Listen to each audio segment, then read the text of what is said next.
নমস্কার। অনেকে প্রশ্ন করেন যে পুজো পাঠের সময় ঘট স্থাপন করার প্রয়োজনীয়তা কোথায়? ঘট স্থাপন করার এত বাধ্যতামূলক থাকেই বা কেন, কি দরকার? বাস্তবিক ক্ষেত্রে এই ঘট আর কেউই নয়, ঘট আমরা নিজেরাই। আমরা সনাতন ধর্মে বিশ্বাস করি যে পরমপিতা পরমেশ্বর সর্বত্র রয়েছেন। তাহলে প্রাণ প্রতিষ্ঠা কি না, বাইরের জগতের সাথে ভেতরের জগৎকে সমান্তরাল করার একটি প্রক্রিয়া। আজকে আপনারা মোবাইল দেখছেন, তো মোবাইলটা বুঝছেন কি করে যেটা মোবাইল, বা একটা ভিডিও দেখছেন বুঝছেন কি করে একটি ভিডিও? চোখ দেখলো, চোখ গিয়ে ব্রেনে সেই খবরটা দেবে, ব্রেন একটু সার্চ করে দেখবে তার স্টকে কিছু এরকম রয়েছে কিনা, সে দেখলো যে হ্যাঁ এইরকম একটি তথ্য তার মধ্যে রয়েছে, সে সেটাকে সিগন্যাল দিয়ে আবার বাইরে ওটাকে রিফ্লেক্ট করলো, এই ভেতরে গিয়ে বাইরে যে রিফ্লেক্ট হলো এই দুটো নিয়ে তখন ব্রেন আইডেন্টিফাই করতে পারলো যে হ্যাঁ এটি আপনারা মোবাইল দেখছেন। অর্থাৎ ভেতর আর বাইরে সমান্তরালভাবে তৈরি হলো। এর মধ্যে যদি কোনো একটি যদি না হয়, মানে ধরুন ভেতর আর বাইরে সমান্তরাল হচ্ছে না, হয় আপনি একসেপ্ট করতে পারবেন না, অথবা আপনার মধ্যে বিভিন্ন রকমের অস্বস্তি তৈরি হবে, বা কোথাও না কোথাও গিয়ে সেটা আপনার কাছে একটি অন্যরকম ভাবে প্রেজেন্ট হতে আরম্ভ করবে। এর কারণ কি, দুটো সমান্তরাল হচ্ছে না। তো এই পুজো পাঠে যে ঘট স্থাপন হয়, এই ঘট স্থাপন আর কিছুই না, আমাদের ভেতরের যে 7খানা চক্র রয়েছে এবং আমাদের এই দেহের মধ্যে যে আত্মা রয়েছে এবং আমাদের দেহের অভ্যন্তরীণ যে সমস্ত বিষয়গুলো রয়েছে তাকে স্থাপন করার একটি প্রক্রিয়া। এবং যখন মন্ত্র দিচ্ছি, মন্ত্রের মাধ্যমে যখন আমরা প্রাণ প্রতিষ্ঠা করছি, ওই যে চক্রগুলো রয়েছে সেই চক্রের সাথে বাইরের যে অবস্থা তাকে সূক্ষ্ম অবস্থায় একত্রিত করার একটি প্রক্রিয়া। তাহলে দেখা যাক এই ঘটে আমরা কিভাবে কি করছি। দেখুন, এটা একটি ঘট হচ্ছে। আমি এখানে বলতে যাচ্ছি না যে পুজোর ঘটের ক্ষেত্রে কত আঙুল নিচের দিকের দরকার, কত আঙুল এই পুরো জায়গাটার বেষ্টনীটা দরকার, কত আঙুল গলার এখানে দরকার, কত আঙুল উপরে দরকার। আমি এখন এই বিষয়ে যাচ্ছি না, আমি ওগুলো পরবর্তী কোনো একটি সময় আলোচনা করবো। এখন শুধু ঘট স্থাপন কেন দরকার সেটা বুঝুন। দেখুন, ঘটের এই যে নিচের অংশটা, এটি হচ্ছে আমাদের মূলাধার চক্র। আমাদের শরীরের চক্র কি কি? মূলাধার চক্র, তার উপরে স্বাধিষ্ঠান, তার উপরে মণিপুর, তার উপরে অনাহত, তার উপরে বিশুদ্ধ, তার উপরে আজ্ঞা, তার উপরে সহস্রার। ওকে, 7খানা চক্র। মূলাধার কোথায়? একদম আমরা যদি এক্স্যাক্ট পয়েন্টটাকে যদি বলি তাহলে সেটা হচ্ছে যে মেল হোক বা ফিমেল হোক, তাদের রিপ্রোডাক্টিভ অর্গানের ঠিক ব্যাক সাইড থেকে একটু উপরে। স্বাধিষ্ঠান নাভির ওখানে, মণিপুর এই ডায়াফ্রামের এখানে, মানে বুক আর পেটের শুরু যেখানটা সেখানে, অনাহত বুকের মাঝখান বরাবর, আর বিশুদ্ধ গলায়, আজ্ঞা দুটো ভুরুর মাঝখানে, সহস্রার মাথার মাঝখানে। ওকে, তো এই যে ঘট যেটা, এই ঘটের নিচের অংশটা হচ্ছে আমাদের মূলাধার চক্র। এই যে পুরো শেপটা, এইখানে আমাদের সমস্ত চক্রগুলো ধরে নিন। আচ্ছা, এখানে হচ্ছে স্বাধিষ্ঠান, তারপরে মণিপুর, তারপরে অনাহত। এর মধ্যে কি দিই? জল দিই। জল আমাদের শরীরের যে রস রয়েছে, যে রক্ত রয়েছে, যে সার্কুলেটরি সিস্টেম রয়েছে তাকে ইন্ডিকেশন দেয়। এর মধ্যে আমরা কি দিই? মাটি দিই, দশমৃত্তিকা বা সপ্তমৃত্তিকা বা পঞ্চমৃত্তিকা দিই। এটা আমাদের পৃথিবী তত্ত্বকে ইন্ডিকেশন দেয়। এর মধ্যে আমরা আরো বিভিন্ন রকমের সামগ্রী দিই, পঞ্চরত্ন দিই এবং কিছু কয়েন দিই, মুদ্রা দিই, হর্তকি দিই, সুপারি দেওয়া হয়, হলুদ দেওয়া হয়। তো হলুদ তো সব ক্ষেত্রে ব্যবহার হয় না, কিন্তু দেবী পুজোর ক্ষেত্রে হলুদ দেওয়া হয়। এগুলো প্রত্যেকটি আমাদের শরীরের এক একটি অঙ্গের যে কানেক্টিভিটি যে বিষয়গুলোর সাথে, সেগুলোকে ইন্ডিকেশন দেয়। ওকে, তো এই ভেতরে আমরা সেই সামগ্রীগুলোকে দিলাম। তাহলে মূলাধার চক্র, এটা আমাদের বডি তৈরি হয়ে গেল। ভেতরে আমাদের বডির যে অর্গানের প্রতীক যেগুলো, এক একটি তত্ত্ব এক একটা জিনিসকে ইন্ডিকেশন দেয়, সেগুলো নিয়ে আস্তে আস্তে আলোচনা করবো। এখন যদি আমি সেই সম্পূর্ণ বিষয় বলতে চাই এটা 8 ঘন্টার উপরে চলে যাবে, তাই আমি সংক্ষিপ্তভাবে বললাম কি কি দেওয়া হয়। শুধু এখন মাথায় রাখুন যে জলটা দিচ্ছি এবং যে মৃত্তিকাগুলো দিচ্ছে এটা আমাদের তত্ত্বগুলোকে রিপ্রেজেন্ট করছে, এবং জল হচ্ছে আমাদের শরীরের যে রস এবং রক্ত সেগুলোকে ইন্ডিকেশন দিচ্ছে। বাকি এই যে বললাম যে বিভিন্ন সামগ্রীগুলো দেওয়া হয়ে থাকে, সেগুলো কখন কোনটা কি পারপাসে ইউজ হয়, আরো যখন পরবর্তী সময় বিভিন্ন ভিডিও বানাবো সেখানে আলোচনা করব। আমাদের পুজোর ক্ষেত্রে এমন একটি জিনিস নেই যেটা অতিরিক্ত যোগ করা হয়েছে। হ্যাঁ, লোকাচারগত হতে পারে, সেটা আলাদা বিষয়, কিন্তু না হলে যদি আমরা শাস্ত্রোক্ত দেখি এমন একটি বিষয় নেই যেটা অতিরিক্ত অ্যাড করা হয়েছে। প্রত্যেকটাই আমাদের ইন্টারনাল বিষয়ের সাথে কানেক্ট করা। তো এই গেল ঘটের অবস্থা। এবার এই যে গলার এখানে একটি লাল কাপড় বাঁধা হয়। লাল কাপড় বাঁধা হয় কেন? লাল কাপড় বাঁধা হয়, না বাঁধলেও তো হতো। লাল কাপড় বাঁধার কারণ এটাই, এখানে কি বললাম, বিশুদ্ধ চক্র।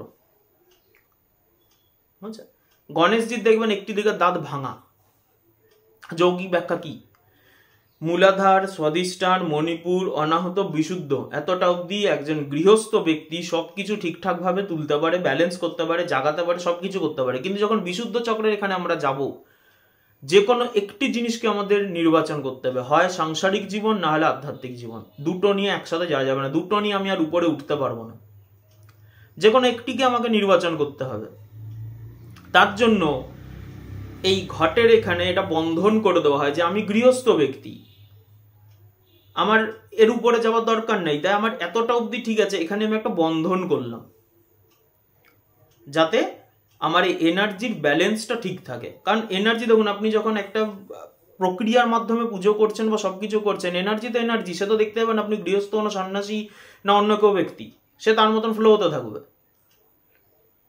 তাহলে আগের থেকে আপনাকে সেই জায়গাটার বন্ধন প্রণালী দিতে হবে। আমাদের যদি সূক্ষ্ম দেহ যদি দেখি, এই বিশুদ্ধ চক্রের এখানে আমাদের একটা বেষ্টনী থাকে, যাতে আমরা গৃহস্থ ব্যক্তি যারা ওই জায়গা অবধি ব্যালেন্সে রাখতে পারি। তারপরে কিন্তু আমরা যাতে সেইভাবে যেন আরো মানে ডিসব্যালেন্স না হয়ে যায়। না হলে দেখবেন অনেকে বৈরাগ্য ভাব হয়ে যায়, অনেক সমস্যা দেখা দেয় উল্টো পাল্টা ভাবে মেডিটেশন করতে গেলে, বা যদি ভুল পথে সে যদি বিভিন্ন রকম মার্গগুলো নির্বাচন করে, তার লাইফটা প্র্যাকটিক্যাল লাইফ ডিসব্যালেন্স হয়ে যায়।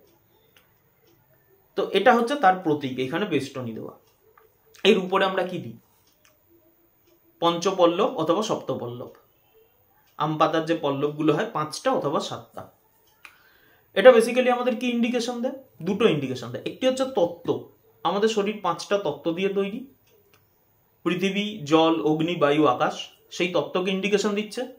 আরেকটি চক্রকেও ইন্ডিকেশন দেয়, শরীরে সপ্তরসকেও ইন্ডিকেশন দেয়। এবং আরেকটি ইন্ডিকেশন দেয়, সেটি হচ্ছে যে আমাদের শরীরে যে চেতনা রয়েছে, যে নাড়িগুলো রয়েছে, যে পঞ্চতত্ত্ব রয়েছে, শুধু ভেতরেই আবদ্ধ নয়, বাইরেও রয়েছে। সেই জন্য কি হয়, ডাঁটিটা ভেতরে যায়, পাতার মুখগুলো বাইরের দিকে থাকে, অর্থাৎ ভেতর থেকে বাইরের প্রকাশ। আমি যে পুজো করছি, যে শক্তির আরাধনা করছি, উপাসনা করছি, আমার ভেতরে সত্তার থেকে বাইরের যে শক্তি রয়েছে, সেই শক্তির সাথে একটি একত্রিতকরণের একটি পদ্ধতি, তারই ইন্ডিকেশন সে দিচ্ছে যে কেবলমাত্র এনার্জি ভেতরে নেই, বাইরেও রয়েছে। ভেতরের এনার্জিকে বাইরে প্রকাশ ঘটানোর একটি প্রক্রিয়া, চিহ্ন বা প্রতীক হিসাবে ওই পল্লবটি দেওয়া হয়।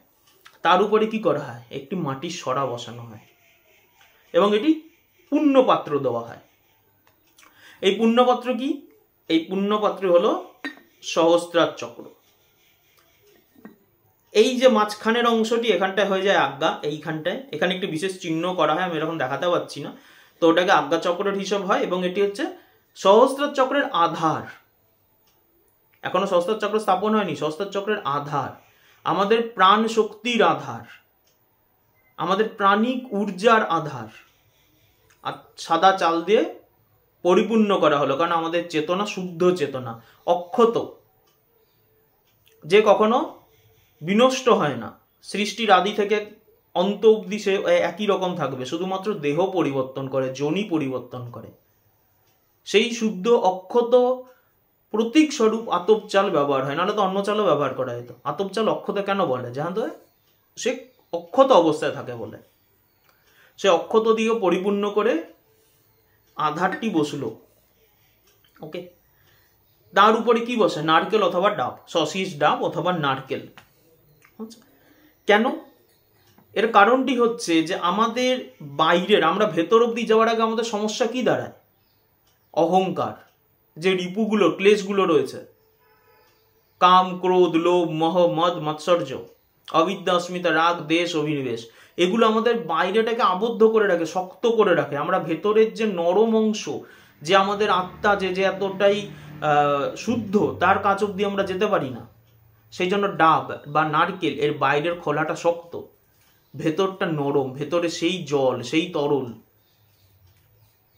বাইরে যতই শক্ত হোক না কেন ভেতরে সে নরম। তা আমাদের বাইরের এই যে রিপু ক্লেশগুলো আমাদেরকে শক্ত করে রেখেছে, আমরা ভেতরে যেতে পারছি না, কিন্তু আমাদের ভেতর সবার জন্য। সেই জন্য আমরা বেদের মন্ত্র পাঠ করি, সর্বেষাং স্বস্তির ভবতু সর্বেষাং শান্তির ভবতু করে। সবার শান্তি হোক, সবার পূর্ণতা পাক, সবাই ভালো থাকুক, সবার মঙ্গল হোক। কেন বলি? সেই ভেতরে সেই নরম যে সত্তা বা সেই পরমপিতা পরমেশ্বরের যে অংশ, তার সাথেই আমরা কানেক্ট করি এবং পুরো ব্রহ্মাণ্ডে সকলের কল্যাণ চাই। তো সেই জন্য সেই ডাব বা নারকেলকে আমরা ওখানে বসাই। এরপরে কি করি? সে ডাব বা নারকেলকে অনেকে লাল কাপড় দিয়ে মুড়ে দেয় অথবা সিঁদুরের টিপ দেয়। আচ্ছা, হলুদের টিপ তো দিতে পারতাম, চন্দনের টিপ দিতে পারতাম, হঠাৎ সিঁদুরের টিপ কেন বা লাল কাপড় কেন? এই লাল রংটি আমাদের মূলাধার চক্রকে ইন্ডিকেট করে, যেটা একদম নিচে রয়েছে। তাহলে এটা যদি আধার হয়ে থাকে, এর উপরে যখন ডাব বা নারকেল বসলো, সেটা তাহলে কি হলো? সহস্রার চক্রের ইন্ডিকেশন হলো। তাকে যদি লাল কাপড় দিয়ে মুড়ে দিচ্ছি বা লাল সিঁদুরের তিলক করছি, অর্থাৎ মূলাধার থেকে সহস্রাত একটা এনার্জির ফ্লোর কানেকশন তৈরি করলাম, একটি কানেক্টিভিটি তৈরি করলাম।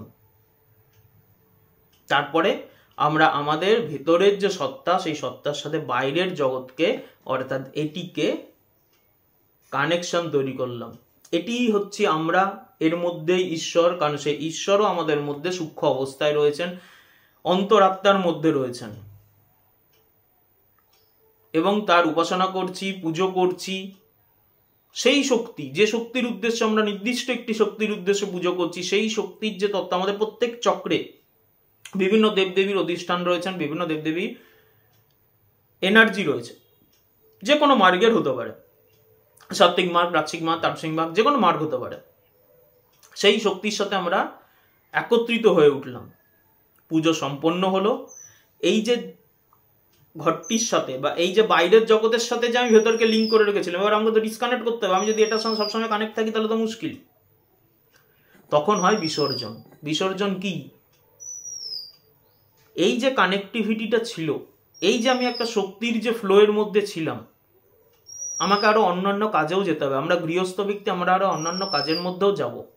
ফলে এই বাইরের জগতের সাথে ডিসকানেক্ট করলাম এবং আমরা আমাদের সেই শক্তি, যা সাময়িকভাবে বাইরের সাথে সূক্ষ্ম অবস্থায় আমরা সংযুক্তিকরণ করেছিলাম, সেটাই আমরা আবার ভেতরে সেই সম্পূর্ণ শক্তি নিয়ে ভেতরে নিয়ে আসলাম।